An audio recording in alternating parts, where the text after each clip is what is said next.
Are we ready to start Public Works? Okay.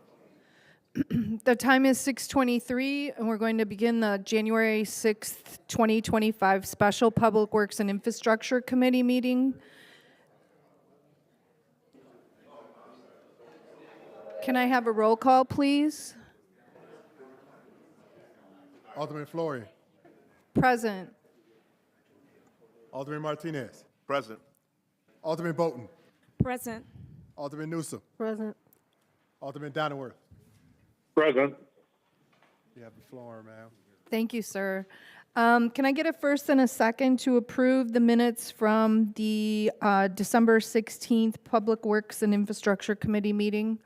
So moved. Second. Thank you. Are there any questions to the minutes? Okay, roll call, please. Alderman Flory. Aye. Alderman Martinez. Aye. Alderman Bolton. Aye. Alderman Newsom. Aye. Alderman Donnerworth. Aye. Motion passes. Thank you, everyone. Is there anyone from the audience that would like to address this committee at this time? Going once? Okay. Item 2, old business. There is no old business, so we'll move on to item 3, new business. Item A, an ordinance amending section 22 pertaining to the removal of dead trees on private property. Can I get a first and a second motion on this? So move. Second. Thank you. Are there any questions to this motion? Alderman Yes. Bolton? Yes, thank you. I'd like to know, can you clarify the history on this? Let's revisit regurgitate the discussion. Are we approving to remove the dead trees on private property? Or, like as we know, we don't do that? We're not removing them ourselves, but we can require people to remove them if they're a danger or if they're going to fall onto the neighbor's property or they're falling onto the right-of-way, whatever. We're not going to go on private property and remove a tree. We can't do that. But we can require people remove dead trees when they become a danger or block vision or one of those types of things. And this was inadvertently left out of the UDO when we adopted it, so we're just putting it back in. And I was aware already that we don't handle private property, but I was just wondering what the amendment was. Thank you. I have a question. Alderman Martinez? I'm sorry, do we have a history of, or a sense of how many homes we had to actually have people knock trees down because of this, because of their dead trees? Is there, do we keep status of that? How many? I don't know the answer to that. Do you know, Chris? We have some, but it's through when they come and get a permit. That's when they go and they're able to take them down. But we actually don't have code enforcement going around looking for dead trees, though. Right? Correct. We don't have that. No. All right, thank you. Any other questions? I have a question. Alderman Newsom first, then I can get back to you, Alderman Bolton. My question is, I've had several residents that have complained about their neighbor's tree encroaching or dead or with regards that in danger of maybe falling on their properties or whatever. Will this ordinance help us expedite the process in order to get that owner to take down that tree where it's not a detriment to the neighbors? And the short answer is yes. That's part of the purpose of this, is so that we can alleviate problems, small problems, before they become big problems, like falling on your garage or your fence or so on. Okay. Yeah, so what this does is it gives us explicit authority to fine and penalize people. Now, if you have a situation where someone doesn't have the ability to pay, they don't have the ability, maybe it's an abandoned piece of property, at that point we would get an order from a judge to go on and take the tree down. So. It also gives them 30 days, and then they can kind of talk with Public Works if they need more than 30 days, if it's January when it happens, for instance, or something. So there's some teeth in the ordinance, but there's the ability to be flexible to allow people to have time to address the issue. Yes. Is that all you had, Alderman Newsom? Okay, Alderman Bolton? Yes, thank you, Stu, and thank you, Alderman Flynn, for addressing me, for answering. I was wondering, because I get a lot of complaints about their neighbors and their trees possibly causing damage, but the only reason why also they have not done it because they don't have the finances. So would you echo again, what is the steps that they can take to receive some assistance, if at all? Well, Chris Garland, I'm sorry. Go ahead. go ahead, Chris.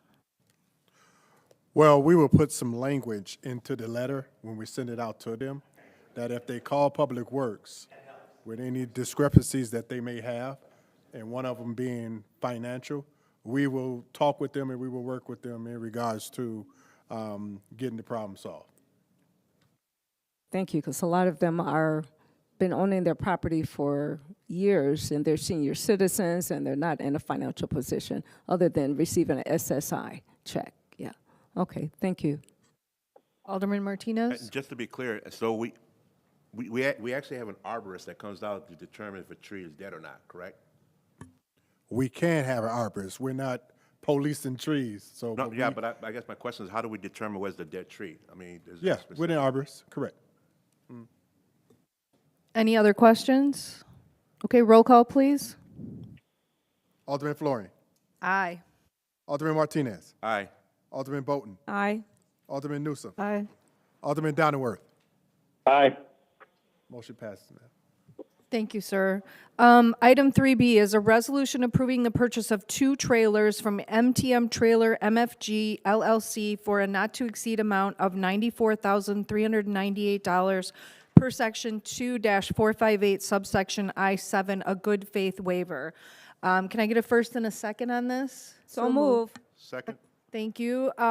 These 2 trailers, you got some pictures. These are the ones we're replacing. They were in such horrible shape, they had to be scrapped. You just couldn't fix them anymore. And the reason we had to do a good faith waiver is because there was only one place that had 2 of them available. Otherwise, we would have had to wait who knows how long to get them. And these people had to. We use these a lot, if you can imagine, for leaves and all kinds of things. So I just wanted to explain the good faith waiver up front. Does anyone else have any other questions? Okay, roll call, please. Alderman Fleury, Aye. Alderman Martinez, Aye. Alderman Bolton, Aye. Alderman Newsom, Aye. Alderman Downingworth. Aye. Motion passes. Thank you, everyone. Item C, a resolution approving an LPA appropriation agreement with the state of Illinois to appropriate $1,340,000 for Phase 3 engineering services for the Greenwood Avenue Bridge. This is the bridge over the railroad tracks on Greenwood. Can I get a first and a second? So move. Second? Any questions to this motion? Okay, roll call, please. Alderman Fleury, Aye. Alderman Martinez, Aye. Alderman Bolton, Aye. Alderman Newsom, Aye. Alderman Downingworth. Aye. Motion passes. Thank you, sir. Thank you, sir. Item D, a resolution approving an LPA engineering agreement for Phase 3 engineering services with Baxter and Woodman for the Greenwood Avenue Bridge per Section 2-458 subsection I-4 professional services for a not-to-exceed amount of $590,257. Can I get a first and a second? First? Second.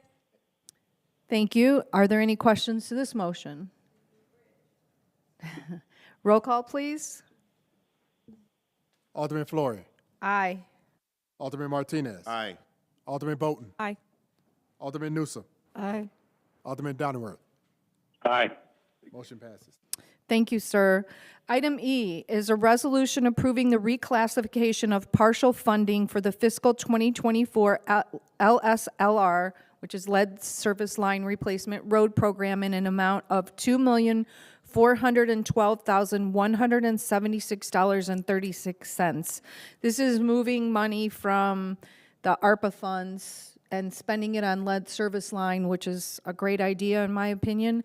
And we have to spend that money in a certain amount of time, so that's why we're doing this. Can I get a first and a second? I so move. Second? Any questions to this motion? Okay, roll call, please. Alderman Flory, Aye. Alderman Martinez, Aye. Alderman Bolton, Aye. Alderman Newsome, Aye. Alderman Donowitz. Aye. Motion passes. Thank you, everyone. Item F, a resolution authorizing the procurement of squad car equipment and installation services for 10 police vehicles from Havey Communications Incorporated. Can I get a first and a second motion on that? So moved. Second? Thank you. So this is for outfitting cars we've already bought with all the bells and whistles they need for the police department. Are there any questions to the motion? Now, are these hybrids? No, we haven't purchased hybrids yet. I keep on that, but we're thinking maybe with the next purchase, we may be able to start doing that. Thank you. And Alderman Florian, on the agenda, we didn't put in the agenda title the amount, but it is $175,000. Thank you. I noticed that, and I forgot to mention that. Thank you, Stu. Alderman Bolton? Oh, yeah, I was just thinking, someone shared with me the latest statistics of the hybrid vehicles. They're still undergoing a lot of testing because there's a lot of accidents because of that. So, yeah, in the process of moving forward, yeah, something to stay up to date on the statistics of that. Oh, I'm curious what that would be, why they would be in more accidents than a regular car. I drive a hybrid, and it drives the same as my old car did. Yeah, well, some of the information that was shared with me, it related to some of the sensory process in some of the vehicles. But that's all I have. Like, I was just advocating, yes, let's just stay abreast of the latest statistic and research. Okay, thank you. Any other questions to this motion? I didn't do a roll call yet, did I? Roll call, please. Alderman Flory, Aye. Alderman Martinez, Aye. Alderman Bolton, Aye. Alderman Newsome, Aye. Alderman Donowitz. Aye. Motion passes. Thank you, everyone. There are no reports and communications, so can I get a first and a second to adjourn So move? at 6:36? And that we can do voice vote, Stu? Because we have Alderman got Donowitz remote, you need to do a roll call vote. Roll call. Alderman Flory, Thank you. Aye. Alderman Martinez, Aye. Alderman Bolton, Aye. Alderman Newsome, Aye. Alderman Donowitz. Aye. Motion passes. Thank you, everyone.